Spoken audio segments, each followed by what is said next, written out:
mais uma vez em saudar a todos com a célebre paz do Senhor Jesus e Yoshua Hamashia aos ouvintes do programa Remanescente. Ao mesmo tempo em que peço as vossas orações a meu favor, para que assim o Eterno possa me dar a direção correta sobre a sua palavra.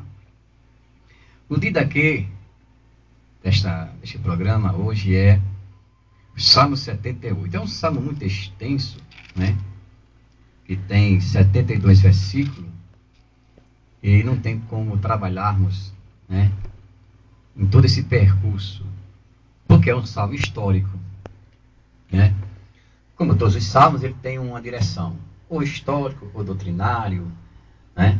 Então, o de hoje é histórico, fala do passado, um passado de honra, um passado de luta, de conquista, de peleja, de vitórias e também de correções, no Salmo 78. É um salmo de Asaf, né?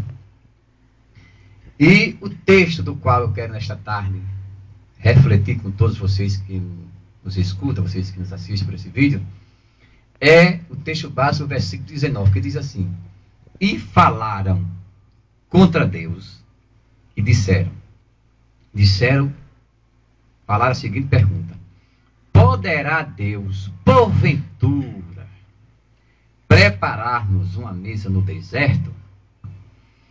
Precisamos ter olhos espirituais, precisamos nesse momento sermos sensíveis, conhecer a palavra, para que assim a gente possa notar, possa perceber o pecado que nesse momento uma congregação cometeu. E poderia até ser evitado esse pecado. Por quê? Porque quem falou isso, quem teve esse atrevimento, né, de fazer esta pergunta, foi justamente pessoas que não tinham nenhuma justificativa própria. Porque foi pessoas que justamente conheciam o Eterno. Foi pessoas que já tinham lutado com esse Deus. Já tinham construído uma história por muitos anos com esse Deus. Onde o próprio Deus levantou esse povo para ser representação no mundo. Através da sua lei, através dos seus oráculos, através dos seus ensinamentos, de tudo. Mas, um certo momento, vencido pela fraqueza, vencidos pela falta de vigilância, agora esse povo pergunta, provocando, como aqui diz, falando contra Deus. Amados que me escutam, precisamos da graça, precisamos ter muita visão espiritual, para que não possamos nos aproveitar do nosso momento de fragilidade, para que não possamos nos aproveitar do nosso momento de carência, digamos assim, de tentação, e falar contra Deus, porque não há nenhuma vantagem em você falar contra Deus. Não há nenhuma vantagem em você provocar a Deus, porque Deus não vai se abater com isso. Apenas você, quando você fala contra Deus, a priori você já está doente. A priori você está débil espiritualmente, né? E as consequências, com certeza, elas vão aparecer logo, com o tempo que Deus assim o permita, como aconteceu com esse povo aqui. Falaram contra Deus, né? E quando é que você fala contra Deus? Quando você toma o mesmo exemplo desses israelitas. E como foi que eles falaram contra Deus? Primeiramente, eles duvidaram. E quem pode duvidar do El Shaddai? Quem pode duvidar do Todo-Poderoso? Quem pode duvidar do Soberano? Quem pode duvidar daquele que tudo faz assim queira? Então, você começa a falar contra o Eterno quando você começa a duvidar. Quando você começa a limitar a sua operação, quando eles aqui fizeram, limitaram, né? Eles estavam agora colocando em descrédito o agir de Deus e falaram contra Deus, né? E fez uma pergunta que quem me assiste por esse vídeo, quem me escuta, pode também estar numa situação difícil, né? Quando ele disse assim: poderá Deus, porventura, preparar-nos uma mesa no deserto? Amados, quem conhece a história de Israel, desde a abertura do Mar Vermelho, desde o fechamento deste Mar Vermelho contra os egípcios, né, dos milagres que na leitura que antecedeu esse programa eu fiz, da coluna de fogo, né, da nuvem para guardar do sol, da coluna de fogo para afastar as serpentes, e assim o povo caminhar na noite como se fosse dia, da rocha que concedeu água pura para eles, né, e de um guia que estava à frente com Moisés, com Moshe, que assim que consultava a Deus, Deus mandava o maná.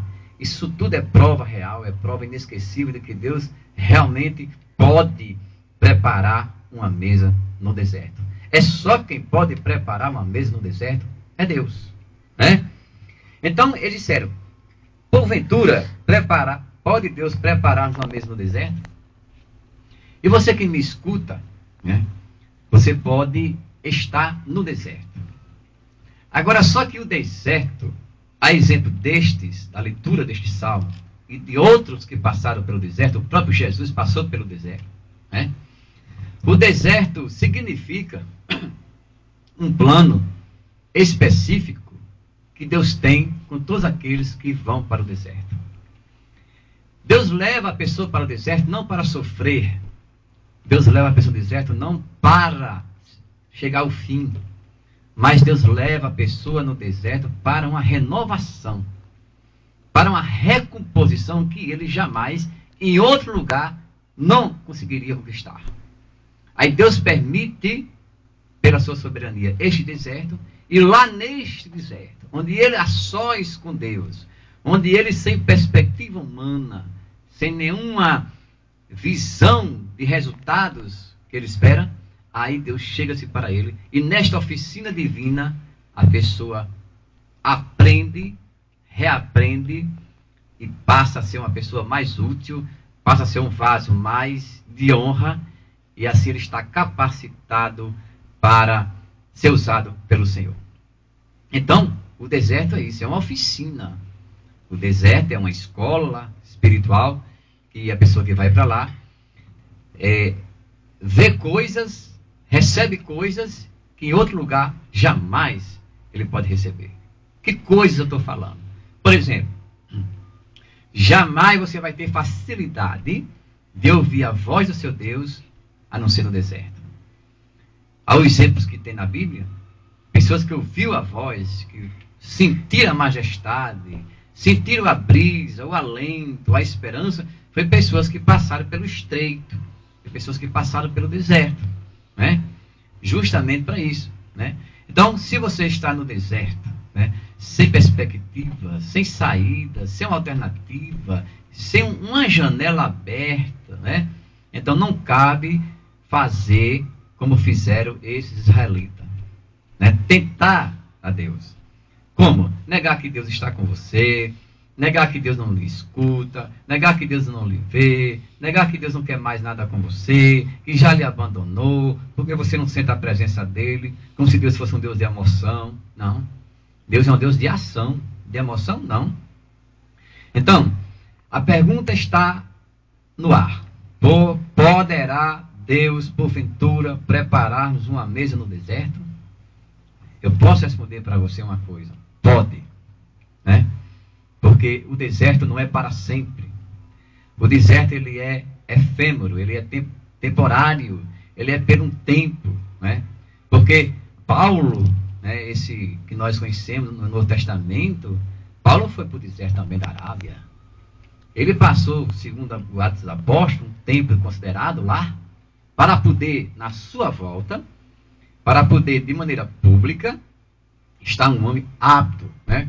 A Bíblia não detalha por questões de reservas espirituais, mas nesse tempo que ele estava lá na Arábia, no deserto, ele estava se enchendo, ele estava buscando, ele estava consultando, ele estava recebendo, e no momento certo, Deus apresenta este vaso preparado para a nação de Israel. Não só para a nação de Israel, mas também para a nação gentílica, né, dos quais nós aqui fazemos parte. Né? Então, o deserto, na realidade, ninguém quer ir para o deserto. A priori, por conta própria, por questões pessoais, ninguém quer ir para o deserto. Mas a questão não é querer ir. A questão é precisar ir no deserto, né? Nós todos precisamos, né? Porque no deserto você se humilha mais. Você vai conhecer o exemplo da humilhação. No deserto você vai conhecer o exemplo da submissão. No deserto você vai conhecer o exemplo do quebrantamento. No deserto você vai realmente saber o que é sensibilidade, o que é humildade. Você vai ter realmente todo um trabalho refeito na sua vida. Então o deserto tem, a priori, esse valor, né? Agora, o que a Bíblia nos adverte e nos fala, né, entre as entrelinhas, é que nós não possamos tomar esse exemplo. Por quê? Porque se nós tomarmos esse exemplo, poderá Deus não agir de misericórdia, apesar que Ele é de misericórdia, Ele é de amor, mas também é de justiça, né? E Deus opera a sua justiça tanto na misericórdia como no juízo. Ele jamais vai deixar de ser Deus operando na misericórdia ou operando no juízo. Quem pode corrigi-lo, quem pode ensiná-lo, né? O apóstolo Paulo chegou a louvar o Senhor, cantar um hino de oração, lá em Romanos, capítulo 11, ele chegou a dizer, quem ensinou, quem foi seu conselheiro? Deus não tem conselheiro. Nós tomamos conselho dele. Então o que ele faz, o que ele deixa de fazer, cabe a mim, ainda que não entenda, aceitar. Ainda que não entenda, glorificar o seu nome. Ainda que não entenda, colocar honra para ele, né? Então, por que eu digo a você que me escuta, meu irmão em Cristo, meu amigo ouvinte, que se você passa pelo deserto, se sente que está no deserto, está só, está sem um amigo, está com alguém que possa se abrir, está sem uma pessoa íntima, está na solidão, está no deserto, e vem de muito tempo, né? E você vem com essa barreira, vem com essa dificuldade, vem até em silêncio, quase que ninguém nota que você sente, que você passa, né? E você às vezes tem vontade, como ser humano, de se abrir, mas não acha confiança nas pessoas, né? Então, mesmo assim, cabe a você, meu irmão, meu amigo, você fazer uma reflexão, você fazer uma introspecção e pedir a Deus direção, pedir a Deus graça, pedir a Deus sabedoria como agir, né? E saber esperar o tempo, a sua liberdade, né? O que os israelitas aqui não conseguiram agir dessa maneira, né? Por isso que a Bíblia diz o seguinte, olha, por isso que eu disse a você, muito cuidado quando você estiver no deserto. Aqui diz assim, olha, pelo que o Senhor, no versículo 21, pelo que Adonai os ouviu e se dignou. Porque tudo o que eu digo, seja de honra ou desonra, Deus escuta. Nada Deus deixa de escutar. Por isso que nossas palavras têm peso. Nossas palavras têm vida. Diz Salomão, nas nossas palavras também tem morte. Então, a Bíblia diz, eis que Adonai os ouviu. Enquanto eles for pensar que está falando para o ar, está falando para os montes, para as árvores, Adonai estava escutando eles. Ainda que não estivesse aprovando. Mas estava escutando, mas estava vendo, estava conferindo, estava avaliando as palavras. Olha como é perigoso dizer palavras contra o Altíssimo. Às vezes se diz até em tom de brincadeira, mas com o Altíssimo não se brinca. O apóstolo Paulo disse, de Deus não se zomba, né? Porque nós não temos como se defender de Deus, né? Apesar que Ele é nossa defesa, mas não temos nós como se defender de Deus se Ele chamar a cobrança de cada um. Então, aqui diz, versículo 21, pelo que Adonai os ouviu, estou repetindo, e se indignou. Por que Adonai se indignou? Por que Adonai irou-se? Por que Adonai não perdoou? Porque o povo era consciente. Se essa pergunta tivesse sido feita por uma nação estrangeira, como os cananeus, como ou qualquer outras nações que não conheceram o Deus verdadeiro, que não tivera a lei, que não tivera passado por estas experiências de milagres, Deus jamais tinha se indignado. Por quê? Porque Deus sabia que eles não conheciam Ele. E Deus não tem em conta o tempo da ignorância. Porque Ele é misericordioso. Ele sabia que porque o povo estava irracional, estava brutal, estava animalesco. Mas aqui é diferente. Se tratava de um povo que ouviu a voz de Deus. Aqui é diferente. Se tratou de um povo que viu sair água da rocha. Aqui é diferente. Se tratava de um povo que viu Deus abrir o mar e fechar o mar. Aqui é diferente. Aqui se trata de um povo que viu Deus derrotar os seus inimigos. Aqui é diferente. Se trata de um povo que esse mesmo Deus mandou festejar o Pêssaro, a Páscoa, o Pentecoste e as cabanas. Aqui se trata de um povo que vivia em festa, né? Glorificando a Deus, exaltando a Deus, fazendo proeza em nome do Senhor. Tudo isso. Agora, de repente, se deixa ser vencido pela fraqueza. Por isso que Deus cobrou. Porque Deus sabe porque cobra, como cobra e de quem cobra. Então diz aqui, pelo que Adonai os ouviu e se indignou e acendeu um fogo. Interessante que fogo na Bíblia, se você for permear a Sagrada Escritura de Gênesis, Apocalipse, fogo na Bíblia sempre nos leva a juízo. Não 100%, mas na sua totalidade, fogo nos leva a juízo, nos leva a julgamento, a correção, né? Tem até um batismo com fogo, que eu não quero falar agora, né? Aí diz assim, eis que Adonai os ouviu e se dignou e acendeu um fogo contra Jacó. Não está falando de Jacó, pai de José. Está falando de Jacó, cabeça de tribo, chefe de tribo, né? Não é o Jacó, pai de José, que é o grande Israel, né? E furor também subiu contra Israel, né? Cabeça de tribo também. Então, os representantes, os líderes, os que estavam guiando, né? Porque se o povo estava em desobediência, Deus não tem negócio com o povo. Deus não tem prestação de conta com o povo, mas com os líderes. Chamou Jacó e chamou Israel. Deus tem negócio com quem colocou na frente. Deus tem negócio com quem guia, com quem lidera, com quem está na frente do povo, né? Então ele corrige o povo através dos líderes, né? Louvado seja o nome do Senhor. Então, amados ouvintes, vocês que me escutam ou que me assistem. Então, este fato, apesar de tantos anos, mas ele nos dá um ensinamento. Ele, através desse acontecido, ele desperta cada um de nós para fazer uma reavaliação de como está o nosso pensamento com os céus, de como está a nossa confissão com o Altíssimo. Será que aquilo que estamos dizendo do Senhor é verdadeiro? Será que aquilo que estamos dizendo do Senhor, Deus pode confirmar, Deus pode assinar, Deus pode conferir? Você pode ter a ousadia, a confiança, a experiência, somando tudo isso e dizer, o que eu digo palavras reais. Então jamais vou temer o que eu disse, jamais vou temer o que eu pensei, jamais vou temer aquilo que eu coloquei como pensamento. Então é disso que esse salmo nos ensina. Nós também, se estivermos no deserto, não pecarmos contra Deus.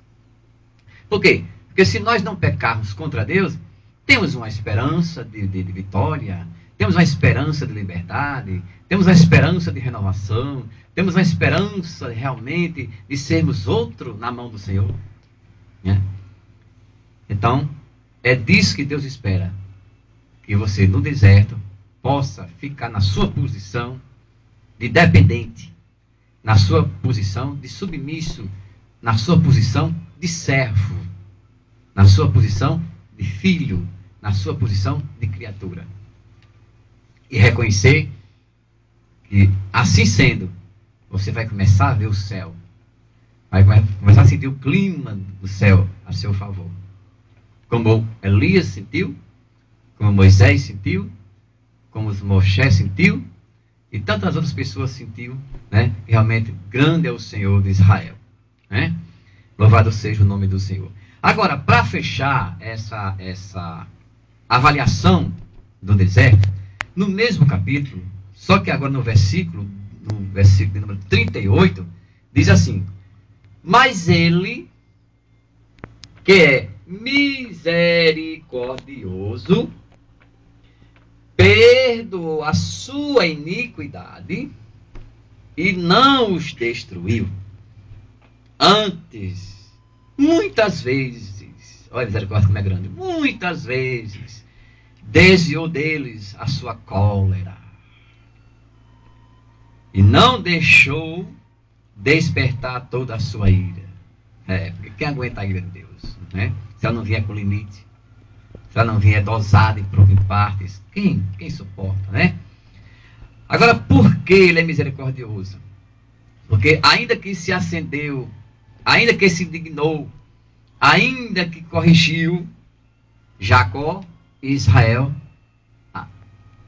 esse mesmo Jacó, esse mesmo Israel, quando sentiu a correção divina, caiu no arrependimento. Era isso que Deus estava esperando, que o povo pudesse rever a posição deles. E como o povo não tinha a chance de ouvir a sua palavra, e como o povo não tinha a chance de ouvir a sua voz, porque estava numa posição de rebeldia, com a mente contumaz, com o coração insensível, aí Deus diz: espera aí, ele agora me escuta. Manda uma correção, manda um fogo da sua indignação. Aí o povo se sente realmente abatido. E agora se arrepende. E agora clama de novo por uma oportunidade, por outra oportunidade. E a Bíblia diz no mesmo Salmo, no versículo 38, que a misericórdia de Deus perdoou a sua iniquidade. Né? Não tem iniquidade que Deus não perdoe. Desde que haja confissão sincera, haja arrependimento sincero, haja um clamor realmente de tristeza, aí Deus perdoa. Porque a Bíblia diz que aquele que encobre as suas transgressões não prospera. Mas o que confessa e deixa, alcança a misericórdia. Né? Porque já prestou conta com quem deveria prestar. Louvado seja o nome do Senhor.